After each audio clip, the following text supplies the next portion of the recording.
Ahoy and welcome aboard. Today's reading will be the Once Upon a Tide segment from Silent Fathoms, Book 3 of the series. And let's see if we can get through this without this computer doing one of its stupid little alarms. I love when it does that. I have to start the whole video over again. Oh. Excuse me. Once Upon a Tide. Hezekiah had to admit the boy had balls. He'd had his doubts 3 months ago when he'd signed on to this crew. After all, how many fools would be willing to ship out with a 19-year-old captain and a 15-year-old first mate? If it hadn't been for the fact that Billy Black had vouched for him, he never would have considered sailing under Vic Brandy. He still remembered the night he'd walked into the Black Flag in Savannah, looking for a crew to sign on to. He wasn't the only man off that damned unlucky ship to head to the tavern, but he still missed those who hadn't made it. A few had been good friends. He felt like an old man already at the tender age of 25, especially after that last voyage. Why had he signed on with that idiot Kearns? How the man had gained a captaincy was beyond him. Kearns couldn't navigate, was a piss-poor pirate, and couldn't hold his liquor. The bastard had almost gotten them caught by hunters. If it hadn't been for the storm and shoals that had wrecked them, he would have led a mutiny and taken the ship. Just as well he hadn't. Although the ship had looked seaworthy at first glance, it had proven rotten, leaky, and ill-outfitted. Still, when the crew finally realized that they were going down and made for the boats, Hezekiah had taken great satisfaction in slitting his former captain's throat. He'd vowed then never to serve under a man so unworthy of his respect again. "Mr. Grimm," the fat old pirate-turned-tavern keeper acknowledged him. "Been a couple of seasons since I've seen you in these parts. What brings you to the Black Flag?" "Let's just say I'm in between boats." This page doesn't want to turn. There we go. Billy squinted at him. "Word has it, you were sailing with Rob Kearns. I find it hard to believe. The man's an idiot." Hezekiah grimaced. "Yes, he was. But it's true. I last shipped under him." "Notice you said was." I left him with a second smile, bright and red, when we parted company. The old pirate smirked. "About time. Someone should have slit the bastard's throat years ago. Reckon the ship wasn't worth taking?" Grimm shook his head. "No, he ran aground, and it started breaking up. Worm-eaten, anyway." "Heh, doesn't surprise me. Why don't you head on upstairs? Maggie should be unoccupied right now, provided that little bastard hasn't sneaked up there hoping for a free one. Told him if I caught him doing that again, I'd take it out of his wages." "Thank you, Captain Black." Hezekiah knew Marjorie was one of the Black Flag's most talented girls. "When you come back down, come see me." Billy tapped him with his pipe. "I've got a business proposition for you." Hezekiah thought his luck seemed to get better and better. He hadn't been so sure, though, when he'd heard what the proposition was. "Are you daft, man? I just came off a ship with a captain that never should have been, and now you're suggesting I sign on under a boy?" "Don't underestimate the bastard," Billy cautioned. "He has real talent for our kind of work. Earned a berth here with me a few years ago, and has learned more about our craft in that time than many do in a lifetime. Not just stories, either. I think the brat was born to piracy, but don't let him know I said that. He's got a big enough head as it is." Grim thought he understood what the old pirate was doing. "He's gotten too dangerous for you to keep him around, hasn't he?" Billy Black shrugged. "Voracious wencher has cost me money. Tired of my whores being too worn out to service the paying customers. Figure if he's out to sea, he can't cause trouble here. Told him if he could secure a ship, I'd help him assemble a crew. Damned if the bugger didn't show up 2 days later with a decent little sloop."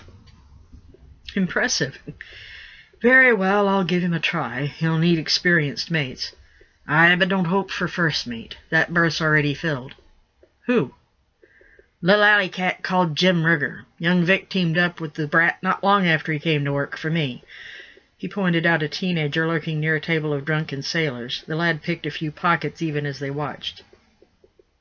"A child." Grim was less than impressed. Billy chuckled at his reaction. "They're cut from the same bolt, those two. Closer than brothers and thoroughly wicked. Jim's as sneaky as a cat and more loyal than a dog, where Vic is concerned. I wouldn't suggest trying to separate them. Don't know about Jim, but I do believe Vic Brandy wouldn't hesitate to cut your heart out and hand it to you with a smile if you did." "I'll keep that in mind."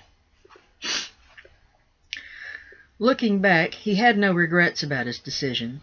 Brandy truly had a talent for finding and taking fat prizes. It had been the most profitable 3 months he'd experienced since he'd turned pirate. He was also impressed by Brandy's intelligence, ruthlessness, and skills. As far as he was concerned, the young captain had earned his loyalty and respect. He had even found that Rigger was tolerable as a first mate. Sometimes it was easy to forget that the boy was 10 years his junior. It became apparent that a few of his shipmates didn't share his views, however. He'd heard grumblings. It never ceased to amaze him at the stupidity a man's pride could push him to. So he listened. He watched. And when he felt the time was right, he acted. "Enter," Brandy said in answer to the knock on his cabin door. When Grim entered the captain, the boy seemed calm, but alert when he saw who it was. He could almost swear the young captain had expected some sort of trouble from his crew, but he looked mildly surprised to see the bastards had picked Grim as the one to deliver it. "What is it, Mr. Grim?" "I came to warn you, Captain. Some of the lads have been talking mutiny." "I see. What about you, Mr. Grim? Are you throwing your lot in with them?" Grim sized the lad up. By his reaction, he was willing to bet Brandy had known about the unrest for quite some time. "If you'd asked me 3 months ago, I probably would have said yes. It did not sit well with me to have such a young captain." Victor steepled his fingers and leaned forward, his green eyes intense. His voice was deceptively calm, with a hint of curiosity. "What has happened to change your mind?" "Old Billy Black knew what he was talking about when he said you were born to this life. These 3 months have been the most profitable I've ever seen. I also admire the intelligence behind your way of using different tactics with each prize." "Why?" "It'll make you harder to predict, therefore harder for the hunters to catch. Most pirates have 1 or 2 attacks at the most, which makes it easy for the hunters to figure out where and when to lay a trap. You don't follow any set pattern. Personally, I would prefer to remain free," he continued, "and I believe staying on with you as captain will improve the odds of staying free." Brandy smirked. "When you came in here, I half expected you were the one they picked to take my place." He stood and walked around the small desk to get a rum bottle, deliberately turning his back on the older man. Grim quickly took advantage of the situation. Cat quick, he rushed up behind Brandy and had his blade at the young man's throat before he could put the bottle down. "If I'd wanted to take this ship, you'd already be dead, Captain." "Then you'd have followed right behind him, Mr. Grim," Jim Rigger whispered in his ear. He held his own blade point just below Grim's ear. The boy had been silently lurking in the shadows behind the door the whole time. Vic slipped easily out of the deadly position. Smiling, he picked up 3 glasses and said, "It's a good thing for you you didn't come here to kill me then, isn't it, Mr. Grimm? Have a drink. You can put your knife away, Jim." "Aye, Captain." The boy and the man both sheathed their weapons. "Now then, Mr. Grimm, since you've chosen to warn me, what do you know about the mutineers, and what suggestions would you make on handling them?" "There's only a handful stirring the others up. Take them out, and the mutiny will die." Jim spoke up. "Isn't the usual punishment for mutiny marooning?" "It is," Vic confirmed, "but I don't think that's what Mr. Grimm would suggest." Grimm shook his head. "I would kill them. Make an example. You've been a very generous, successful captain. It's my opinion that they are ungrateful fools.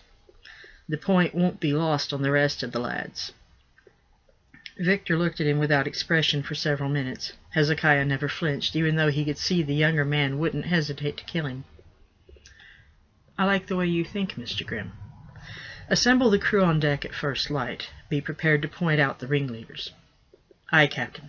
Thank you for the rum." "I hear some of you aren't too happy to be sailing under my command." A cautious murmuring was the only answer Brandy got.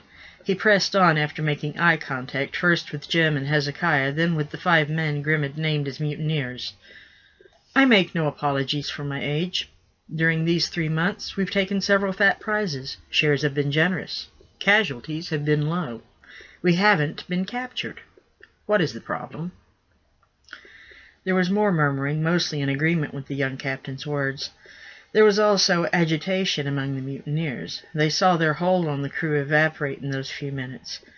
Victor and his mates had expected one of them to make a move at this point. Jim and Grimm had positioned themselves by the ones they felt to be the most dangerous, but none of those men were the ones who acted. Grimm was closest, as a grizzled pirate pulled a dragoon out, cocked it, and aimed at Brandy's head. "Stop him!" he yelled, even as the man squeezed the trigger. With no time to reach the would-be killer, he jumped in front of his captain, taking the mini-ball in the upper arm. As he fell, he wondered why the young man was reaching to scratch the back of his neck. Mere seconds later, the assassin lay dead on the deck with Victor's dagger protruding from his eye. Jim had watched with morbid fascination as the sailor who was the closest thing they had to a surgeon dug the fragments out of Hezekiah's bicep. To his credit, the older man had no more than grunted and given an occasional hiss as the man did his work. Luckily, the powder had been damp and a low charge. That meant the mini-ball had stayed mostly intact and had lodged in the muscle. The bone wasn't even fractured. "There, that's the last of it, I think," the surgeon said. "Thank you, Gordon. Heat that knife up red hot and sear the wound before you stitch me back up. It'll help stop the bleeding," Grimm directed. To his satisfaction, the boy winced at the smell of burning skin and meat. Grimm grinned at the lad's reaction. "That's going to leave a nasty scar," Jim whistled as Gordon began stitching the puckering, charred wound shut. "Not the first. Won't be the last," Grimm shrugged. "If it's too jagged, I can just cover it with a tattoo. At least I didn't lose the arm." "You could have been killed. I knew I would kill or die for the captain, but I never imagined anyone else would. Why?" "Young though he is, Vic Brandy is the best captain I've ever sailed under. He deserves my respect and loyalty. Don't worry, Mr. Rigger, I'm not after your berth. Old Billy Black warned me against that, and I've seen how the 2 of you work together, but I'll gladly sail as one of Brandy's mates as long as he will have me." And the next reading will also be from Silent Fathoms. You have 2 more readings from this book, as a matter of fact, and I look forward to sharing them with you next week.